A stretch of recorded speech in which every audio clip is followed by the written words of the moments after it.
In the past, on this show, I've said that flaunting your flaws can make you more persuasive and more likeable. I've shared peer-reviewed studies that have shown how making a mistake can make you appear more competent. I've reviewed research that discovered how job applicants who admit weaknesses get more job offers. I've explained why Avis sold more rental cars by telling people they were second best, and how my podcast got more listeners when I told people not to listen. Revealing a weakness can become a strength. But that's not what happened in 1991 when Gerald Ratner, CEO behind the major British jewellery company Ratners, said this. We even sell a pair of earrings for under £1, gold earrings as well. And some people say, well, that's cheaper than a prawn sandwich from Marks and Spencer's. But I have to say, the sandwich will probably last longer than the earrings, but anyway. Gerald Ratner was highlighting a weakness, revealing a flaw. But he didn't become more likeable. His brand wasn't considered more attractive. No, the opposite happened. In the days that followed, the Ratner Group lost £500 million in value, which very nearly resulted in the group's collapse. But why? Why does flaunting a flaw work in some contexts, but not in others? So before we dive into Ratners, let's first cover the psychological studies behind this principle. The idea that highlighting flaws can increase likability, it has a name. It is known as the pratfall effect. And this effect was first described by researcher Elliot Aronson back in the 60s. In his experiments, male students from the University of Minnesota were asked to listen to tape recordings of a contestant answering questions in a quiz show. These participants didn't know it, but the contestant they were listening to was actually a paid actor. As they listened, participants heard the contestant answer increasingly difficult questions, and yet the contestant answered with incredible knowledge, almost always answering correctly, with 92% of the questions answered right. The twist came at the end of the quiz. Some of the participants heard the contestant spilling a cup of coffee down themselves and apologising for doing so, saying, "Oh God, I'm so clumsy, I'm so sorry." While others simply heard the contestant end the quiz, leave the stage, and no coffee was spilt. Here's where it gets interesting. Aronson's research found that the knowledgeable quizzer who spilled coffee down himself was rated to be more attractive and more likeable, while the identical quizzer who answered the same number of questions in the exact same way but didn't spill coffee was rated as less attractive and less likeable. It's paradoxical but measurable. Showing a flaw increases your likability. And this effect has lots of applications.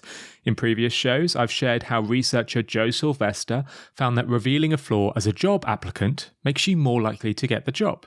I've shared studies I've run where I've told people not to listen to my podcast.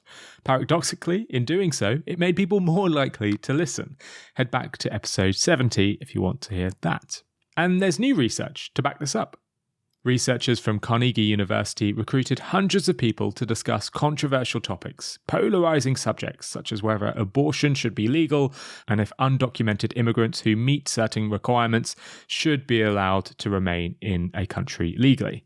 These are issues where different people have vastly different views. The researchers wanted to see if they could shift participants' pre-existing beliefs.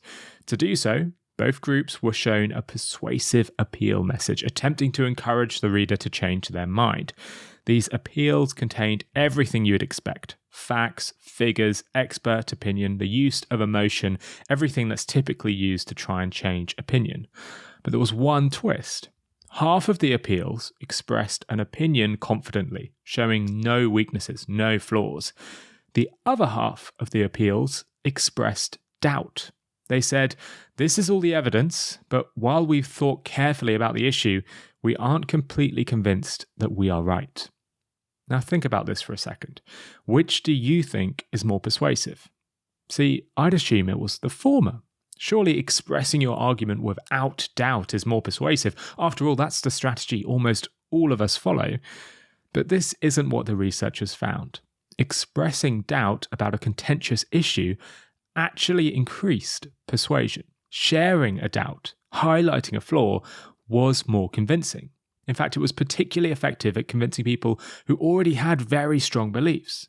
Those who were steadfast in their views about abortion and migration, well, they were more likely to shift their views when the message expressed doubt. Showing a flaw, like clumsiness, makes you more likable. Sharing a doubt makes you more persuasive. And some marketers have picked up on this. VW ran famous ads that highlighted the flaws in their Volkswagen station wagon. The infamous ad shows the door to the wagon open with a woman looking in. The text beneath reads, "If you can sell her on this, you can sell her on anything." And yet, despite highlighting weaknesses, this classic series of VW ads was voted the #1 campaign of all time in the Advertising Age's 1999 review of a century of advertising. Marmite has run with the tagline, "You'll either love it or hate it," for the past 30 years. And Avis, as I mentioned, have celebrated for 50 years how they are only the second most popular rental car company, but it means they try harder. Robert Cialdini, in his book Persuasion, has a fairly novel example of this. He shares how Elizabeth I, Queen of England, highlighted the sexist views directed towards her to create one of the most celebrated speeches of her reign. The speech occurred at Tilbury in 1588 when, while addressing her troops who were expecting a sea invasion from Spain, she dispelled soldiers' concerns that, as a woman, she was not up to the rigours of battle. She said, "I know I have the body of a weak and feeble woman, but I have the heart and stomach of a king, and a king of England too." It's reported that cheers after this speech were so long and so loud that officers had to ride amongst the men, ordering them to restrain themselves so the Queen could continue. All this is to say that highlighting a weakness seems to be a smart choice. And yet, when Gerald Ratner showcased his company's weaknesses, it badly backfired. To explain, let me provide a bit of background. Ratner's was an extremely successful chain of jewellers. Gerald, the CEO, grew the company from 130 stores to 2,500, becoming one of the largest jewellers worldwide. Back in the 80s, the brand was celebrated. Ratner's great success has been to extend jewellery buying into a whole new social class. Young people now buy jewellery on impulse, as a fashion item, rather than as a once-in-a-lifetime investment. Yet, it had a bit of a name for being cheap. This admittedly was highlighted in their marketing. Just like EasyJet and Aldi today, Ratner's celebrated their cheapness by displaying fluorescent orange posters, advertising cut-price bargains, and offering low-price ranges.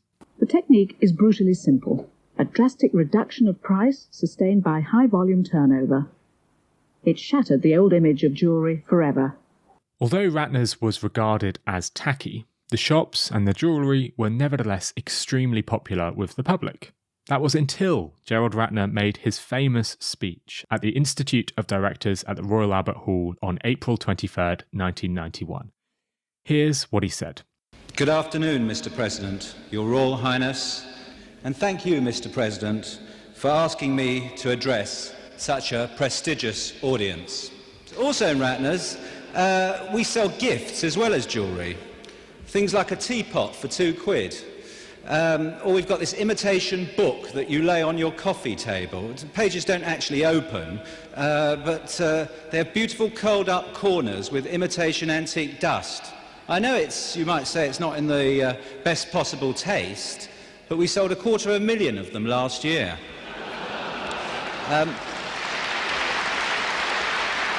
We also do this nice chicanter. It's cut glass, and it comes complete with 6 glasses on a silver-plated tray that your butler could bring you in and serve you drinks on.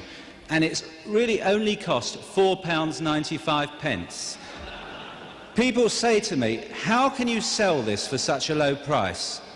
I say, because it's total crap.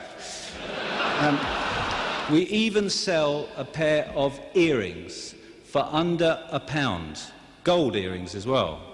And some people say, well, that's cheaper than a prawn sandwich from Marks and Spencer's. But I have to say, the sandwich will probably last longer than the earrings, but anyway. Ratner's comments didn't make the firm more likeable. No, quite the opposite. Overnight, the firm lost $500 million in value, stores were left empty as customers left for competitors, and Ratner was forced to go on Terry Wogan's popular chat show to apologise the very next day. Only after resigning as chairman and changing the company name did Ratner start to recover. In fact, the event was so noteworthy that the term doing a Ratner has become synonymous with making catastrophic business mistakes. And all of this begs the question, what's the difference between what Ratner said and what Queen Elizabeth said? Why did Ratner fail when showing a flaw, but VW didn't? How can showing a doubt make people more persuasive, but also drive them away from buying Ratner's products? Well, it's down to one important element of this principle that Ratner completely ignored, a messaging tip that all of us need to remember. To explain where Ratner went wrong, let's revisit Elliot Aronson's experiment that I shared right at the start of the show. See, Aronson's 1966 experiment had one important aspect that I haven't mentioned yet. The participants who listened to the quiz contestant didn't only listen to one intelligent contestant, they heard two contestants. Some participants heard the contestant with incredible knowledge, almost always answering questions correctly with a 92% correct answer rate. Other sets of participants heard a mediocre contestant, one that only answered a few questions correctly.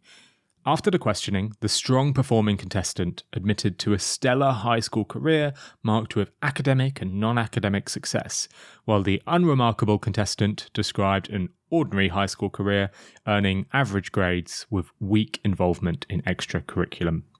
Just like with before, half of the time these individuals spilt coffee down themselves and half of the time they didn't. Like I mentioned already, the knowledgeable contestant was seen as more attractive after spilling the coffee. But that was not the case for the unremarkable contestant.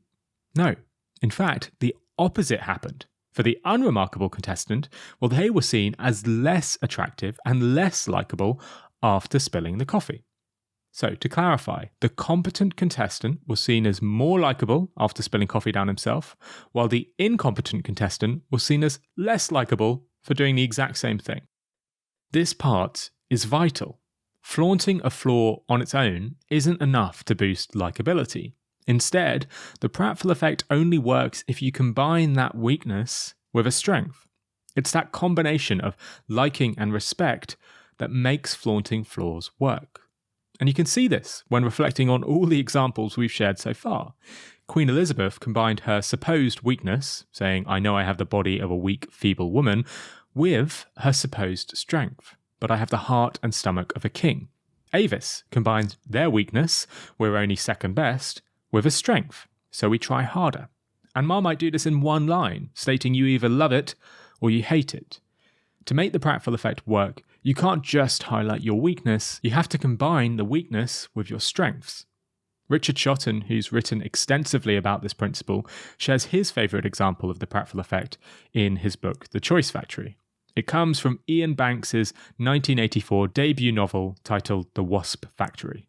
This was an incredibly popular novel that was listed in The Independent's top 100 books of the 20th century, yet its popularity did not come for a while. Richard writes that Banks was 30 when he finally persuaded a publisher to release one of his works. The delay was not for the want of trying. Over the previous 14 years, he had written 4 novels, all of which had been rejected by publishers.